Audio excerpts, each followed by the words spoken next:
Selamat datang di SMP Negeri 1 Kelapa Nunggal. SMP Negeri 1 Kelapa Nunggal merupakan sekolah menengah pertama yang terletak di Jalan Bojong, Kecamatan Kelapa Nunggal, Kabupaten Bogor. SMP Negeri 1 Kelapa Nunggal berdiri pada tahun 2006, tepatnya pada bulan Juli 2006. Hingga saat ini, SMP Negeri 1 Kelapa Nunggal sudah memiliki siswa sebanyak 966 orang. Tepatnya, sebanyak 24 rombongan belajar dari tingkat 7 sampai ke tingkat 9. SMP Negeri 1 Kelapa Nunggal juga sudah memiliki guru tetap sebanyak 34 orang. SMP Negeri 1 Kelapa Nunggal memiliki visi berkarakter dan berbudaya lingkungan. Dan untuk mewujudkan visi tersebut, dibuatlah 5 misi sekolah, yaitu 1. Mewujudkan kualitas pembelajaran. Kedua, mewujudkan kualitas hasil belajar peserta didik. Ketiga, mewujudkan peningkatan kualitas pertumbuhan dan perkembangan peserta didik. Keempat, mewujudkan pengamalan ibadah peserta didik. Kelima, mewujudkan sekolah yang bersih dan hijau.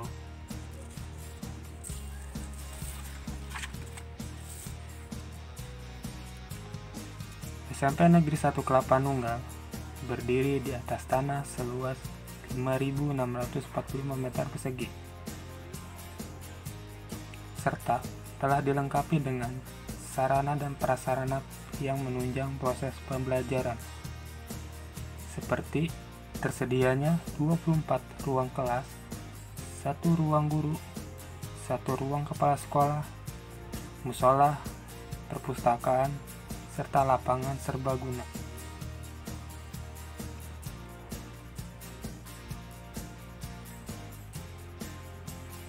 Pada masa pandemi COVID-19 ini, SMP Negeri 1 Kelapa Nunggal melakukan proses kegiatan belajar mengajar secara daring. Hal ini dikarenakan status Kecamatan Kelapa Nunggal sebagai zona merah penyebaran COVID-19 sesuai dengan arahan Menteri Pendidikan dan Kebudayaan yang melarang proses belajar tatap muka di wilayah zona merah.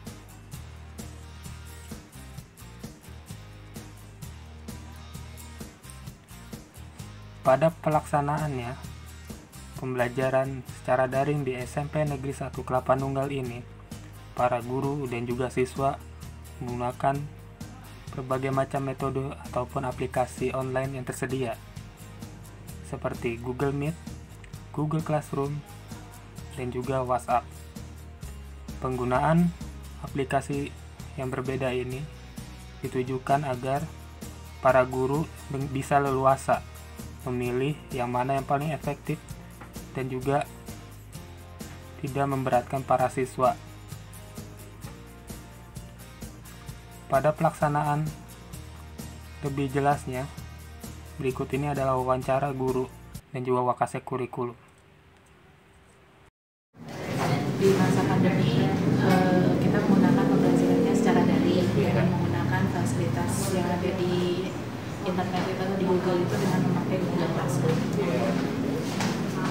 Lalu sebelumnya, apakah dalam menentukan pembelajaran jarak jauh, misalnya siswa tidak datang ke sekolah, itu mandiri dari sekolahnya yang punya situasi bahwa saja kami menutup saja, atau ada arahan dari dinas pendidikan? Itu sudah sesuai, kita semuanya berjalan sesuai dengan arahan dari surat edaran yang sudah dari dinas pendidikan. Jadi kita aplikasikan ke sekolah. Karena kan semuanya harus daring, kan juga sudah disampaikan dari Menteri Pendidikan ya. Iya. Kalau yang boleh luring hanya yang zona hijau, sedangkan kayak wilayah Kelapa Nunggal masuknya ke zona merah, sehingga semuanya dilakukan dengan dari pembelajaran daring ya, Bu? Sebelumnya apakah ada seperti sosialisasi ataupun misalnya ada pelatihan dulu dari dinas terkait?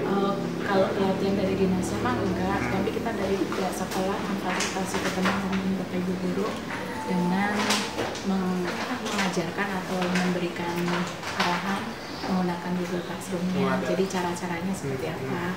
Kita udah sepakati bersama bahwa di Google Classroom itu tidak satu mapel itu membuat masing-masing, tapi dibuatnya sama lokasinya sehingga akan mempermudah ke siswa.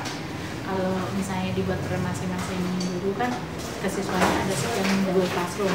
Kalau misalnya di SMP itu ada 11 itu berarti kan nanti di HP-nya si siswa ada 11 aplikasi Google Classroom. Kita fasilitasi dari pihak sekolah, jadi satu kelas hanya satu aja, jadi gurunya yang masuk ke dalam untuk mempermudah. Kalau guru kan mungkin lebih bisa lah mensikapi dengan banyaknya kelas, tapi kalau si murid kan untuk mempelajari lebih banyak kan lebih susah. Kalau guru kan hanya sekitar 34 guru, memberikan pemahamannya lebih gampang dibandingkan memberikan pemahaman ke 943 siswa. Jadi pelatihan kemarin itu kami adakan 2 kali dan 2 kali karena kan namanya ada yang sekali langsung nangkap, ada yang harus diulang-ulang. Jadi pemahamannya dan semuanya sama. Jadi tidak nanti kalau siswa yang satu dengan siswa yang lain bertanya caranya seperti apa, tidak ada perbedaan. Jadi kalau semua guru menggunakan aplikasi yang sama kan siswa itu kadang-kala kalau mengalami kesulitan pasti akan bertanya dengan siswa yang lain, jadi akan mendapatkan jawaban yang sama. Kita beberapa bulan ini sesuai dengan kebijakan pemerintah kita menggunakan daring, yaitu dengan menggunakan beberapa aplikasi. Terus biasanya Bapak menggunakan aplikasi apa dalam mengajarkan daring, Pak? Oke, untuk saat ini kita ada beberapa yang rekomendasikan. Yang pertama kita menggunakan Google Classroom, yang kedua kita pakai Google Meet, dan yang ketiga di grup WhatsApp. Cuma memang untuk saat ini yang paling efektif kita menggunakan Google Classroom. Walaupun kadang beberapa kali kita menggunakan Google Meet ataupun di WhatsApp. Terkait materinya, Pak, materi pembelajaran khususnya PPKN, apakah ada penyesuaian Pak di masa pandemi ini atau sama saja seperti hal yang biasa? Untuk PPKN sendiri memang kita sedikit dikurangi terkait dengan porsi waktu terutama ya.